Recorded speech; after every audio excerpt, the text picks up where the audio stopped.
सो hello everyone, general materia medica को आगे continue करते हैं। आज हम पढ़ेंगे what are the different sources of homeopathic materia medica. Homoeopathic materia medica बनती किन किन चीज़ों से हैं, उसके सोर्सेज क्या क्या हैं।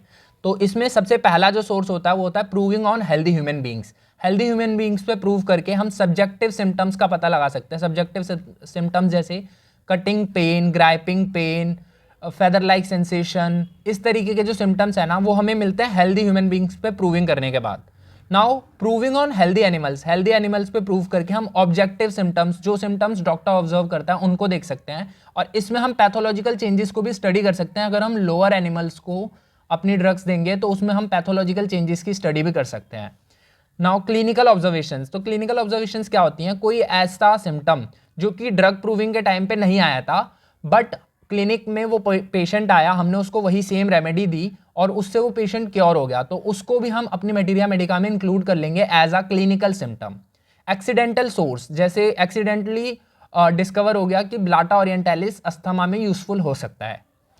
टॉक्सिकोलॉजिकल सोर्स का मतलब होता है ना कि किसी को पॉइजनिंग हुई, उससे जो साइंस एंड सिम्टम्स आए हमने उनको स्टडी करा और उन साइंस एंड सिम्टम्स को स्टडी करने के बाद हमने उसको सिमिलिया प्रिंसिपल के बेसिस पे एक पेशेंट में होम्योपैथिकली क्योर करने के लिए दिया और वो पेशेंट क्योर हो गया। तो टॉक्सिकोलॉजिकल सोर्स से हमें जो नॉलेज मिली उसको भी हम इंक्लूड कर लेते हैं होम्योपैथिक मटीरिया मेडिका के अंदर। केमिकल सोर्स में क्या होता है? हम ड्रग्स की केमिस्ट्री को स्टडी करते हैं। ड्रग्स की केमिस्ट्री और केमिकल कॉन्स्टिट्यूएंट्स को स्टडी करने के बाद उसका क्या इंपैक्ट होगा बॉडी को, इसको देखते हैं और हम ढंग से प्रूविंग में हमें सिम्टम्स दिखते हैं तो हम उसको भी इंक्लूड कर लेते हैं मटीरिया मेडिका में। अब एम्पेरिकल सोर्स क्या होता है? ट्रेडिशनली जो मेडिसिन यूज होती आ रही हैं, जैसे कैलेंडुला को ट्रेडिशनली इंजरी के लिए यूज किया जाता था, तो हमने भी उसको होम्योपैथिकली इंजरी के लिए एक रेमेडी बना दिया, उसके सिम्टम्स को ऑब्जर्व किया, उसकी ड्रग प्रूविंग की और उसको होम्योपैथिकली हम यूज़ करते हैं एज एन मेडिसिन। अब प्रूविंग ऑन प्लांट्स, क्योंकि होम्योपैथिक जो ड्रग्स होती है ना वो सारे ही लिविंग बींग्स पे एक्ट कर सकते हैं, तो प्लांट पे जो प्रूविंग होती है उसके थ्रू भी हमारा मटीरिया मेडिका का फॉर्मेशन होता है।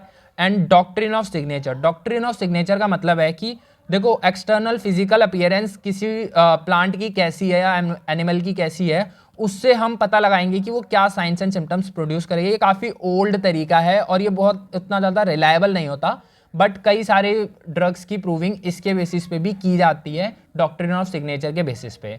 जैसे रस्टॉक्स का डॉक्ट्रिन ऑफ सिग्नेचर क्या होता है? उसका एक्सटर्नल फिजिकल प्रॉपर्टी तो नहीं, बट उसका नेचर ये है कि वो रात के समय एग्रेवेशन, रात के समय उसकी टॉक्सिसिटी बढ़ जाती है, प्लांट ज़्यादा टॉक्सिक सब्सटेंसेस प्रोड्यूस करने लग जाता है, तो ऐसे ही रस्टॉक्स में नाइट एग्रेवेशन होता है। सो ये था basically what are the different sources of homeopathic materia medica. If you found the video informative then do like, share and subscribe. So मिलते हैं नेक्स्ट वीडियो में।